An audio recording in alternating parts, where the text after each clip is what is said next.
The movie kicks off with Frank, a tough guy minding his own business, when suddenly a challenger bursts in, eager to test his fighting skills. The two immediately clash in a brutal battle. Frank holds his ground, effortlessly taking down every strike. He's unbeatable, or so it seems. But then, the challenger pulls out a mirror. He reflects light right into Frank's eyes. Frank freezes, his body reacting to the blinding flash. It's a weakness he's never allowed anyone to exploit. His photophobia, a condition that makes light unbearable. The challenger doesn't waste any time. He starts attacking, hitting Frank where it hurts. It looks like Frank's done for. But then, out of nowhere, Frank gets up.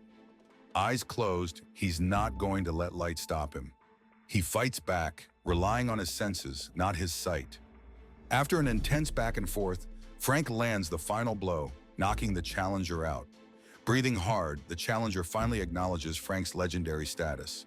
Frank smirks but shakes his head, correcting the claim, revealing that the Condor punch belongs to his twin brother. That moment sparks something in Frank. His jealousy flares up. He's been in his brother's shadow for too long. Now it's time for Frank to train harder than ever. He's determined to surpass his twin and prove he's worthy of the legend. One day, Frank revved up his motorcycle and set off, determined to find his twin brother. During a quick stop, a man suddenly lunged at him. Frank barely flinched, easily taking him down with one swift move. Just as Frank was about to leave, the man pulled a gun and demanded the book. Frank remained calm, explaining that the book was with his brother. The man scoffed and, still not believing him, pointed to the bag on Frank's bike, demanding what was inside. Frank hesitated, then dismounted. The fight that followed was fast and brutal. But Frank's moves were like water, smooth, controlled, unstoppable. In no time, the man was out cold. With a final look at his fallen assailant, Frank hopped back on his bike and sped off, not wasting another second. The scene cut to years earlier. Frank had just approached his wife, asking for permission to train under the legendary Condor in Chile. "I'll return to you stronger than ever," he promised, eyes burning with determination. Frank and Marco made their way up the hill to meet the revered teacher. When they arrived, Condor wasted no time delivering her verdict. Only one could train under her, and she chose Frank. Marco, despite being the stronger of the two, stood back without hesitation. It wasn't strength that impressed Condor, but commitment and humility. Marco, understanding the deeper meaning, accepted the decision without question, sending Frank off to begin his training while he returned home. The scene shifted, revealing the grueling intensity of Frank's training. Day after day, he scrubbed floors, lifted heavy weights, and pushed his body to its absolute limits. He spent a year grinding under the watchful eye of Condor, each moment shaping him into a more skilled martial artist. But it wasn't just about physical strength, it was about mastering every ounce of his being.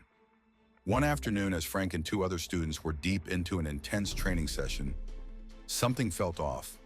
They caught a glimpse of someone lurking in the shadows, watching their every move.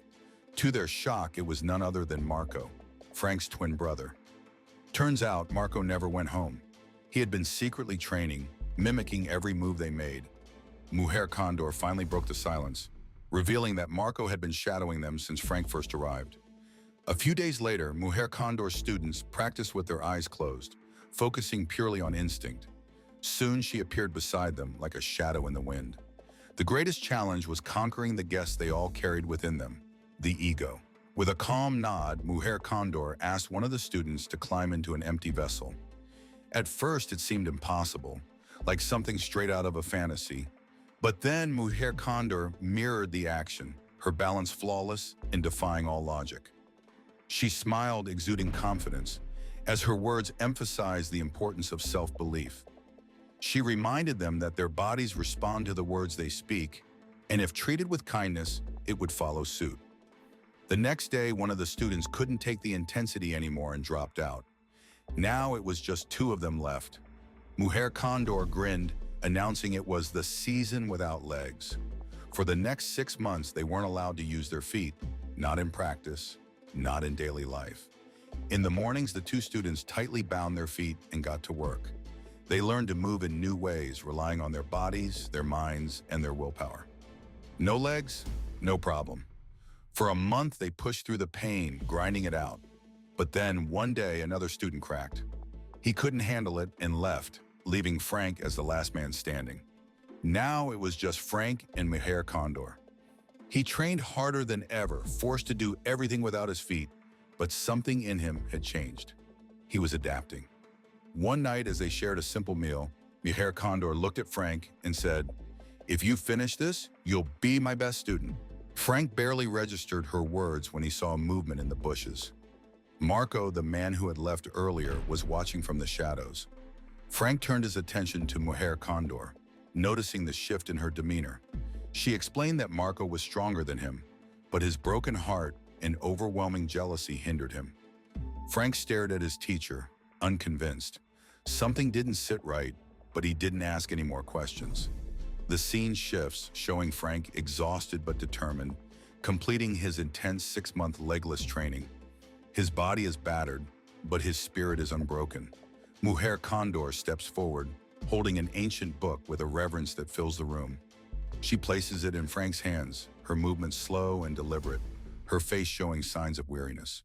Her gaze is heavy with the weight of her words, filled with the burden of knowledge.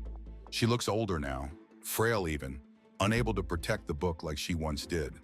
The book is now Frank's responsibility, containing the secrets of the Condor punch and wisdom to nourish both the body and the soul.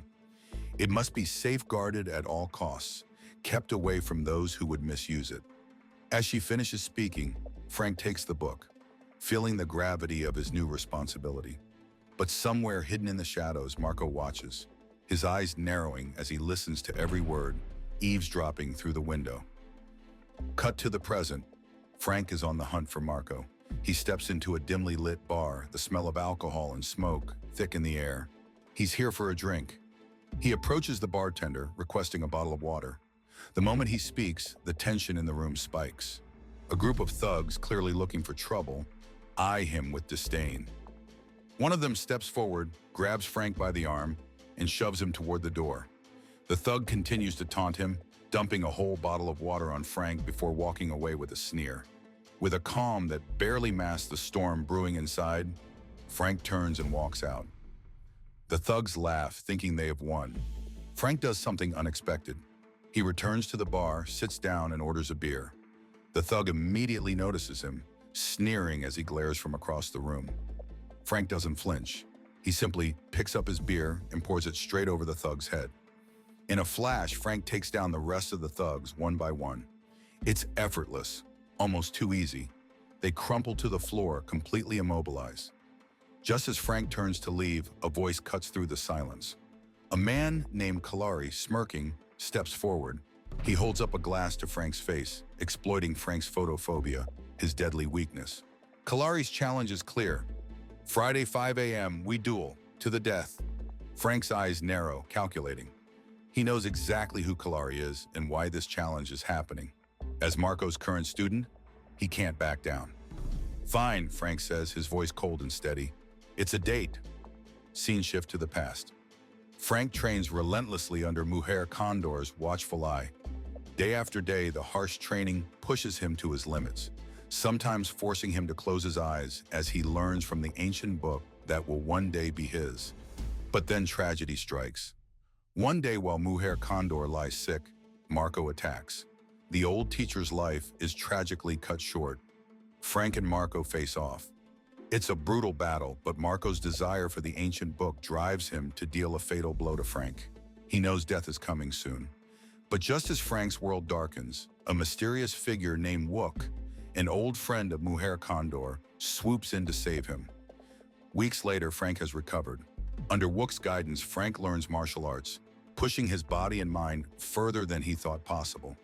Wook, impressed by Frank's resilience, suggests two options: leave or start a hermitage. But Frank's only focus is revenge. Marco's betrayal cost him everything: Mujer Condor, his wife, his children. Marco must pay. Back to the present. Kalari visits Marco, delivering news of the upcoming duel with Frank. The duel's set for Friday. He wonders aloud if Frank has truly mastered the ancient book's teachings. Marco reassures him that Frank's study was cut short and promises to teach Kalari what's left of the book if Kalari succeeds in killing Frank. Kalari eagerly anticipates the fight, convinced it's his chance to prove himself. Meanwhile, Frank is on the beach, training, his mind set on the confrontation ahead. The next day, Wook trains one of his students when Kalari approaches. He proudly declares himself Marco's student and Frank's executioner. A fight erupts between them. Despite Wook's experience and age, Kalari overpowers him. Before the final blow, Wook asks Kalari to pass a message to Frank, but Kalari ignores the plea and delivers the fatal strike.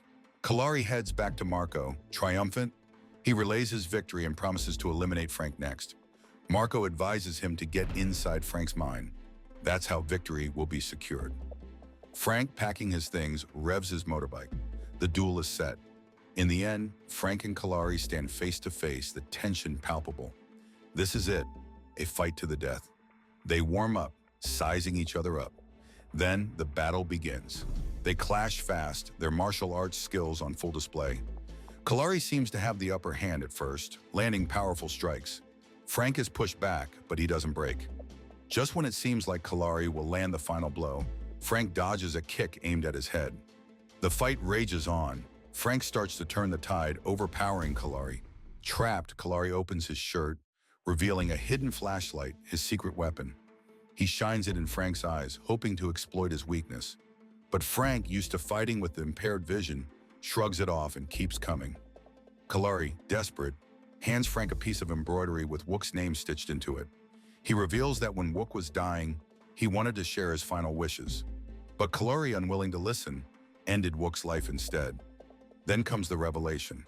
Kalari coldly explains how Marco, Frank's twin brother and Kalari's teacher, murdered Frank's wife and kids. The worst part is that Frank's family believed he was the one who killed them, never knowing about his twin. The weight of the truth hits Frank hard. He falters, succumbing to the mental toll of the revelation. Kalari, now certain of his victory, closes in. But Frank digs deep, finding the strength to push forward. With a fierce determination, he takes control of the fight and finishes Kalari. Breathing heavily, Frank stands victorious. But he's not done. He's heading for Marco, the man who tore his life apart. The screen cuts to black, leaving their confrontation hanging in the air. The final showdown remains a mystery, the outcome left for the audience to imagine. So the moral of the story is, don't underestimate someone just because they've got a weakness. Sometimes the real strength lies in how they overcome it.